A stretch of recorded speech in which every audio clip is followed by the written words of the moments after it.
করবে এত বড় পদে, সহকারী প্রধান শিক্ষক পদে, এটা আসলে ভাববার বিষয়। কারণ আমার চোখে ওরকম পড়ে না এখনো যে তুষারদিক স্কুল অ্যান্ড কলেজের মতো একটি স্বনামধন্য স্কুল অ্যান্ড কলেজে সহকারী প্রধান শিক্ষকের পদ অলঙ্কিত করবে দীর্ঘ সময় ধরে আমাদের এই এরিয়া থেকে। যাই হোক, এখন পর্যন্ত যিনি ওই পদে আসীন আছেন, আমাদেরই বড় ভাই, আমাদেরই শিক্ষক, আমাদেরই সন্তান, আমাদেরই গর্ব মোল্লা মোহাম্মদ জহুরুদ্দিন স্যার এ পর্যায়ে আপনাদের সামনে বক্তব্য রাখবেন।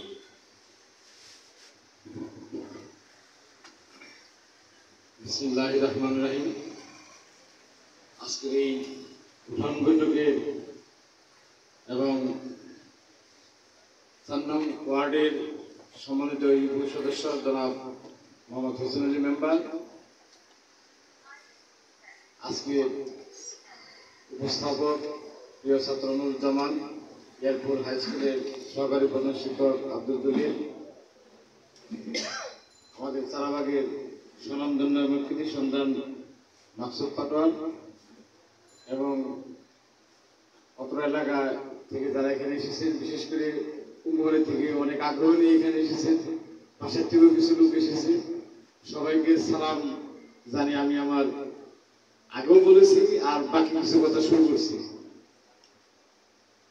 আমি সবসময় বক্তব্যের শুরুতেই বলি যে আপনারা যেই বক্তব্য দিয়ে কথাগুলো মনোযোগ সহকারে শোনেন, কারণ তার বক্তব্য হয়তো 10 মিনিট, 5 মিনিট, 15 মিনিট স্থায়ী হতে পারে, কিন্তু ওখান থেকে যদি মূল্যবান 2টি বা 1টি কথা আপনি মনে রাখতে পারেন, তাহলে পরবর্তী প্রজন্মে, অর্থাৎ আপনি যখন আবার পরবর্তী কোনো সময় বক্তব্য দেবেন, ওই কথাটা রেফারেন্স টানতে পারবে, মনে রাখতে পারবে। সবকিছু সবগুলো মনে রাখার দরকার নেই, এই জন্য বক্তব্যটা মনোযোগ সহকারে শুনতে হয় যে তিনি কিভাবে উপস্থাপনা করলেন এই বক্তব্যটা।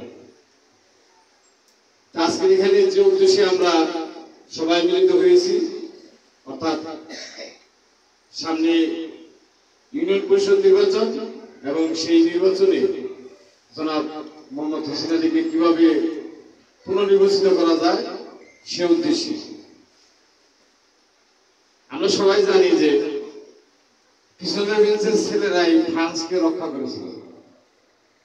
কথার একটা অর্থ আছে যে আমরা যারা এখানে উপস্থিত বা অনেক দুষ্ট ছেলে মেয়ে আমরা আছি না, ওরা কিন্তু আরো বেশি কাজে লাগে, কারণ সামনের শ্রেণীর মানুষ ধরতে দিতে পারে, কলম ধরতে পারে, কিন্তু লাঠি এবং অস্ত্র ধরে পিছনের বেঞ্চে ছাত্রছাত্রী লাগে, কারণ ওরা দুষ্ট বেশি। পিছনে বসে না, দুষ্ট করবে লেগে ক্লাসে যায়, পিছনে বসে। আমার এই কথার অর্থ হইল যে সবাইকেই যে হোসেন মেম্বারের সামনে থেকে লাফালাফি করতে হবে তা না, লাফালাফি করতে হবে, লাঠি ধরতে হবে, সবকিছু ধরতে হবে, মানে বিশেষ ক্ষেত্র বিশেষে। যেমন আমি আরেকটা কথা বলি, ভাষা যুদ্ধের সময় এবং স্বাধীনতা যুদ্ধের সময় কতগুলি সৈনিকের অবস্থান আছে, যেমন শব্দ সৈনিক, কলম সৈনিক, ভাষা সৈনিক, মিডিয়া সৈনিক। তার একটা প্রমাণ আমরা এখানে দেখছি, একজন লোক কিন্তু সবসময় হাতে করে কাজ করতেছে, দেখছেন না? কালকে দেখবেন যে এটা কতটা জায়গা প্রচার হয়ে গেছে, এটাও কিন্তু একটা যুদ্ধ। এসএম শফিক সাহেব সাংবাদিক, উনি কিন্তু এই কাজটা করতেছেন। আমরা কিন্তু সবাই একটু বক্তব্য দিয়ে বসে আছি, শুনতেছি, উনি কিন্তু নির্মলভাবে এই কাজটা করতেছে। ওনার সম্বন্ধে আরেকটু না বললেই নয়, কারণ সাভারের যে সিনিয়র সাংবাদিক, বিশেষ করে অনেকে আমার বন্ধু, আমার এই এসএম শফিক, ওনার যে এই যে আসলে বার্তার যে প্রচারটা, এই প্রচারটা কিন্তু আসলে বিভিন্ন সংবাদ প্রথমে ওনার পত্রিকার মাধ্যমে এবং ওনার লেখনের মাধ্যমে আমি বেশি জানি, এবং ওনার লেখার মধ্যে গোপন একটা ধার আছে, গোপন একটা ধার, যেটা নাকি বুঝতে অনেক কষ্ট লাগবে এবং অনেক সহজে অনেক মানুষ বুঝতে পারবে না। আবার সহজ করে লিখতে পারে, মানে সহজ করে লিখতে চান না। মানে ওনার সাথে আমার ফেসবুকে অনেক সময় যুদ্ধ হয়, সহজ করে লিখতে জানে না, জানলেও লেখে না। কিন্তু উনি এই হোসেন আলী মেম্বারের যে প্রচারের মাধ্যমে যেভাবে জাগ্রত করে তুলছে, এই জন্য ওনাকে ধন্যবাদ। ভবিষ্যতে সামনে ইউনিয়ন পরিষদের নির্বাচন, উনি যাতে আমাদের এই ওয়ার্ডের উপজেলার কীর্তি, গুণগান, উন্নয়নমূলক কাজ, শিক্ষামূলক কাজ, বিভিন্ন কাজের যে অগ্রগতি, এটা সারসংক্ষেপ দিচ্ছে এবং ভবিষ্যৎ আরো সুন্দর করে দেবে আমি আশা করছি। আমাদের মনে আছে যে গত উঠান বৈঠকে আমি কিন্তু আপনাদের সামনে বলছিলাম যে জনাব হোসেন আলী মেম্বার এমন একটি মানুষ নিঃস্বার্থভাবে আপনাদের সামনে যে কাজ করতে পারতেছে, অর্থাৎ একজন মেম্বার মানুষের কিছু কিছু ইনকাম আছে, অর্থাৎ উনি যদি 10 টাকা আসে 11 টাকা ওনার দিনে খরচ হয়ে যায়। আমি ওনাকে বারবার বলছি যে একটা কিছু করে আপনার তো 2টা মেয়ে একটা ছেলে নাতি নাতি হয়েছে, বাসায় তো রুম মাত্র 2.5টা, কেমনি কি করবে? কোথায় যে টাকা বানাবো? আরে টাকা বানাবো, আপনি মেম্বার করে 10 বছর ধরে মেম্বার বানাইছে, টাকা হয়ে যাবে। কেউ ধান্দা আমি বলছিলাম যে 5 বছর পরে যে হোসেন মেম্বারের যে বাসায় যেটা দেখতেছি এরকমই থাকবে, কারণ উনি দুর্নীতি করেন না, উনি ঘুষ খান না, উনি লোভী না। টাকা আমি ঠিক ইনকাম করি, কিন্তু বললাম 10 টাকা 11 টাকা দিয়ে দিই, আমি তো প্রায় দেখি এরকম অবস্থা।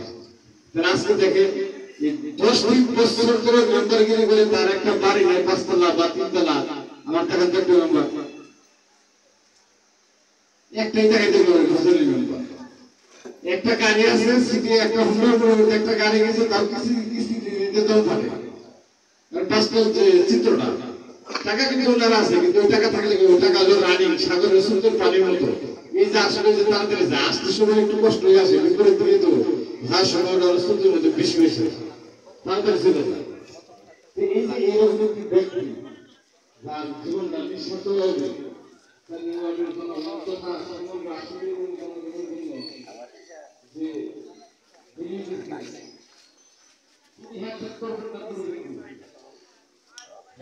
বেশিরভাগ আমি জীবন নামকরণ কিছু দিকে কিন্তু সহযোগিতা করতে পারে না, তবে নামকরণ মেম্বারের কাজ করবে। খ্যাত 2 রকম, খ্যাত বিখ্যাত, সুখ্যাত বিখ্যাত। টাইম লাগে না, আপনি অনেক একটু মাথায় বড় বড় পত্রিকা, আমি একেবারে প্রথম দিন পত্রিকা আপনি নাম আসবো, আপনি কিন্তু কুখ্যাত হয়ে গেলেন। আর সুখ্যাতি অর্জন করতে আপনার জীবনটা শেষ হয়ে যাবে, কিন্তু সুখ্যাতি অর্জন করতে পারেন কিনা সন্দেহ আছে। খ্যাত দূর করবে। আমরা সবাই এই হোসেন আলী মেম্বার নেতৃত্বে সুখ্যাতি অর্জন করার জন্য আমরা সবাই চেষ্টা করবো। অর্থাৎ কিছুক্ষণ আগে আমার পূর্ববর্তী এক বক্তব্য বলে গেছেন সারাবার কুমকুমারের বাসায় আছে একটা মডেল। আপনারা যদি সামনে আরো 5 বছর সময় দেন এই হোসেন আলী মেম্বারকে, সত্যি উন্নত চলছে, তো আরো উন্নত আছে না? আগে কিন্তু আমরা দান গ্রহণ করতাম বেশিরভাগ, অর্থাৎ তলাবিহীন জড়ি ছিল, আগে তলাবিহীন জড়ি ছিল, কিন্তু বর্তমানে কিন্তু আমরা তলাবিহীন আর জড়ি নাই, তলা কিন্তু সারছে। বিশেষ করে একটু বলি, মাননীয় প্রধানমন্ত্রী শেখ হাসিনার নেতৃত্বে যেভাবে আমাদের দেশ চলছে তাতে আমাদের তলা বন্ধ হয়েছে, কারণ এখন কিন্তু আমরা দান করি। ইতিমধ্যে আমরা কয়েকটা রাষ্ট্র, বিশেষ করে আফ্রিকার যারা না খেয়ে থাকে, ওখানে কিন্তু আমরা প্রচুর দান করছি। আপনারা বিভিন্ন রাস্তাঘাটের যে উন্নয়ন দেখতেছেন, এগুলো কিন্তু এখনকারই অবদান। কিভাবে অবদান রয়েছে? এই যে তৃণমূল থেকে নেতৃত্ব দিচ্ছে, অর্থাৎ রাজনীতির প্রথম পর্বে হলো একটা মেম্বার। এই মেম্বারের থেকে শুরু হইতে চেয়ারম্যান, উপজেলা চেয়ারম্যান, ইউপি পর্যায়ে, মন্ত্রী পর্যায়ে, তারপরে হলো প্রধানমন্ত্রী পর্যায়ে। অর্থাৎ ওনাদের হাত শক্তিশালী হবে, দেশের হাত শক্তিশালী হবে, বাংলাদেশের হাত শক্তিশালী হবে, এদেশের 17 কোটি মানুষের হাত শক্তিশালী হবে। তবে আমরা পাবো একটা উন্নত জাতি, উন্নত গোষ্ঠী। এই দিকটা আমাদের খেয়াল করতে হবে। একজন সৎ নির্ভীক সৈনিককে যখনই আপনি উপযুক্ত করে তুলবেন, যখনই তার হাতে নেতৃত্ব দেবেন, দেশটা সঠিক পর্যায়ে নেতৃত্বে চলে যাবে। এই কথা আমার না, এই কথাটা বঙ্গবন্ধু বলে গেছে।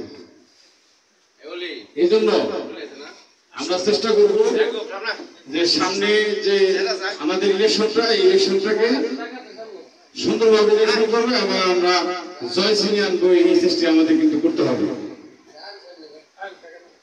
তবে আপনারা যে যে পর্যায়ে আছেন, যেমন এক জায়গায় বসলেন, আপনি এখানে হোসেন মেম্বারের কিছু গুণ গান কীর্তি তুলে ধরলেন, এটাও কিন্তু আপনার একটা প্রচার, ইলেকশন, এটাও কিন্তু ইলেকশন। হোসেন মেম্বারের পাশে এসে সাহায্য করলেন, তার দল বাড়ি করলেন, এটাও একটা ইলেকশন। কলমের মাধ্যমে কিছু লিখলেন, সেটাও কিন্তু ইলেকশন। মিডিয়ার মাধ্যমে কিছু লিখলেন, সেটাও কিন্তু ইলেকশন। অর্থাৎ সর্ববিধ ভাবে আমাদের লড়াই করতে হবে এই যুদ্ধের জন্য। এবং সবসময় আমরা যে যে ধর্মের আসবো, আমাদের সেই ধর্ম মেনে চলতে হবে।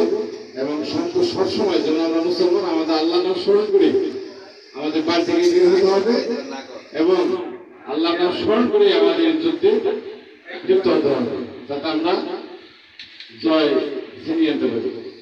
তা আমাদের এই 3 গ্রামে সমস্ত যুবক, মুরব্বী, যুবতী, নারী সম্প্রদায়ের প্রতি আমার সুবিধা আহ্বান যে সামনে ইলেকশন ঘোষণা হবে এবং আমরা নমিনেশনপত্র জমা দেব এবং আমরা হোসেন মেম্বারের পক্ষে আপ্রাণ চেষ্টা দিয়ে প্রাণপণ যুদ্ধ করে আমরা জয় ছিনিয়ে আনবো, এই শুভকামনায় আজকের এই দিনে করছি। আর আজকে এমন একটা দিন, যে একটা সুন্দর একটা দিনের মধ্যে আপনাদের আহ্বান করা হয়েছে। আজকে কিন্তু ঈদের মিলাদুন নবী সাল্লাল্লাহু আলাইহি ওয়াসাল্লাম, আপনারা তো সবাই জানেন, খুব সৌভাগ্যময় একটা দিন, 12 রবিউল আউয়াল, এটা আমরা সবাই জানি। এরকম একটা দিনে তো সবশেষে আমি সবার সুস্বাস্থ্য কামনা করছি, আল্লাহ তাআলা আপনাদের ভালো রাখুক এবং হোসেন মেম্বারের সফলতা কামনা করছি, যে আল্লাহ উনি আবার ওনাকে পুনর্বার এই ইউনিয়ন পরিষদের এই চেয়ারে বসার, দেশের উন্নয়ন করুক, এই কামনা করি আমি আমার বক্তব্য শেষ করছি। আসসালামু আলাইকুম। আসলে এটি একটি ঘরোয়া পরিবেশ। আমরা করছি এখানে বক্তব্যের কোনো সিরিয়াল নাই, প্লাস কোনো সিনিয়র জুনিয়র এভাবে মূল্যায়ন করা হয়নি, এটা কেউ অন্যভাবে নেবেন না। এখন আমাদের এই অত্র বাড়ির যে বড় জামাই জনাব জাফর শিকদার, তিনি তার মূল্যবান কিছু বক্তব্য আমাদের ব্যক্তিতে বলবেন। আমি আবারও বলছি যে আপনারা এটা ওই সিনিয়র জুনিয়র এভাবে নেবেন না, আমরা সবাই। ধন্যবাদ। আসসালামু আলাইকুম রহমতুল্লাহ। যারা সবাই যারা উপস্থিত আছেন, আমি বলতে চাই যে আজকে হোসেন আলী মেম্বার সাহেব যে উনি বিগত 10 বছর যে মেম্বারি করছে, ওনার মতন একটা ছেলে আমরা আমাদের আগে পরে আরো অনেক মেম্বার ছিলেন, অনেক কিছুই গেছে। ওনারে দিয়ে আমরা যে একটা শান্তি পাইতেছি, যে একটা বড়ের ছায়ার নিচে যে আমরা আছি, এরকম আমরা আগে পরে কোনো সময় পাইনি। তো আমরা চাই যে উনি যতদিন আল্লাহ তাআলা ওনার হায়াত দিচ্ছেন, বা উনি এভাবে উনি ওনার দায়িত্ব পালন করুক, আমরা একটু সুখে শান্তিতে থাকি, এই বলে আমার বক্তব্য শেষ করছি। আল্লাহ হাফেজ। আমি আমাদের স্নেহের ভাতিজা, তরুণ প্রজন্মের একজন আইকন, আমার ভাতিজা রবিনকে কিছু বলার জন্য অনুরোধ করছি।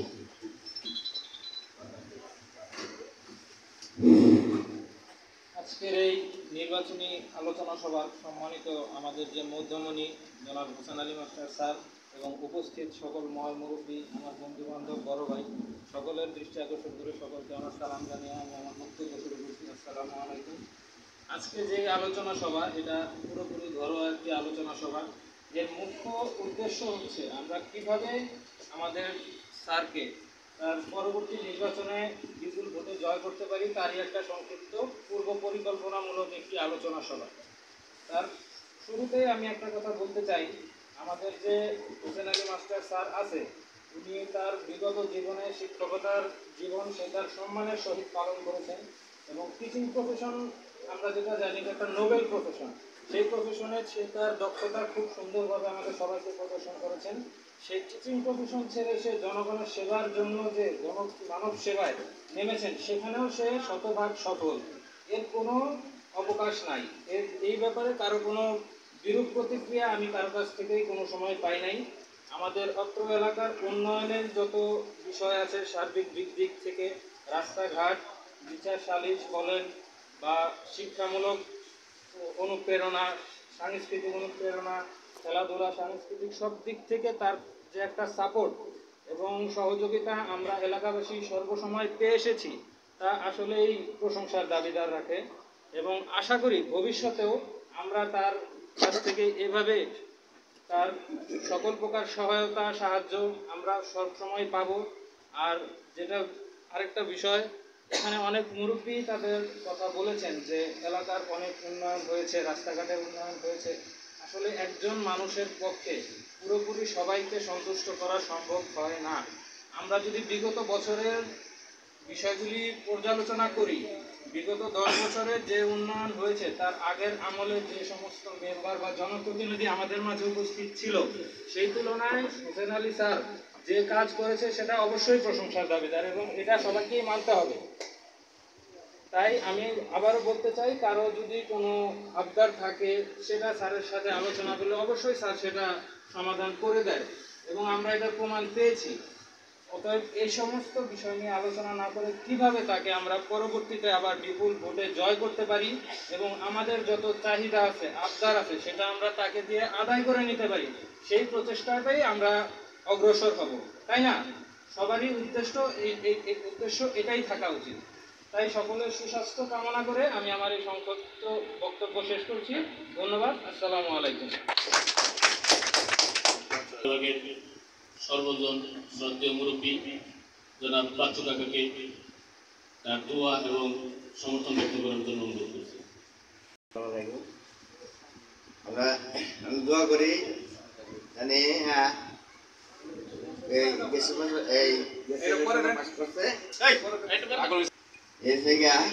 জানি তারা দোয়া করি এই যে আমরা তারা পাস করে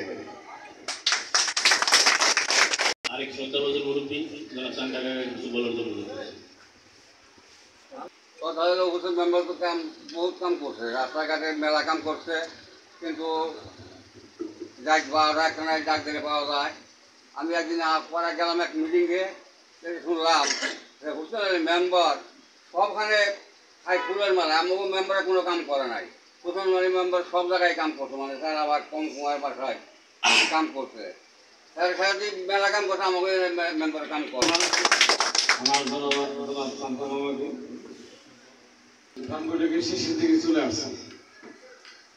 এই পর্যায়ে আপনাদের সামনে কথা বলবেন